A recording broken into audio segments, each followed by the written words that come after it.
L'orgueil, la peur et le manque, la mécanique secrète d'un retour. Tu veux récupérer ton ex ou sauver ton couple? Agis maintenant. Contacte Nathaniel. Réponse aujourd'hui. Lien dans la bio. On croit souvent que si l'autre ne revient pas, c'est qu'il ou elle ne ressent plus rien. Nathaniel voit l'inverse tous les jours. L'orgueil et la peur étouffent des sentiments encore vivants. Comment ça fonctionne en vrai? Le choc, la rupture ou la crise crée une douleur aiguë. Pour survivre, il ou elle se raidit. Froid, sec, distant. Le récit, pour tenir, il ou elle se raconte une histoire. C'était toxique, c'est mieux comme ça. Ce récit sert d'armure. Les réactivations. Malgré l'armure, des stimuli déclenchent le manque. Lieu, date, chanson, souvenirs sensoriels. L'émotion remonte. L'orgueil résiste, la peur freine. Les micro-ouvertures, regards trop longs, stories vues, messages neutres, des tests pour mesurer ta présence, sans s'avouer le désir de revenir. Le rôle de Nathaniel n'est pas de forcer une porte, c'est de réorchestrer ces moments.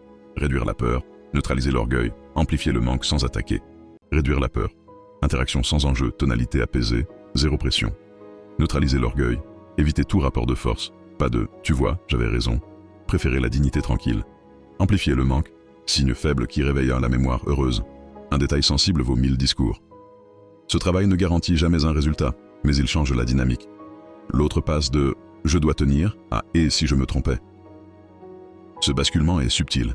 Un emoji où il n'y en avait plus, un timing de réponse qui s'accélère, une question qui n'a pas de raison pratique. Erreur fréquente. Vouloir arracher une conclusion. Tu reviens ou pas? On casse la germination. L'émotion a besoin d'oxygène et de sécurité pour refleurir. Nathaniel crée cette sécurité émotionnelle en coulisses, jusqu'à ce que l'autre choisisse d'avancer sans perdre sa dignité. Alors, dis-moi en toute honnêteté, dans ton histoire, tu penses que c'est l'orgueil, la peur ou le manque qui domine chez lui ou chez elle? Et qu'est-ce qui, selon toi, ferait tomber la première brique du mur?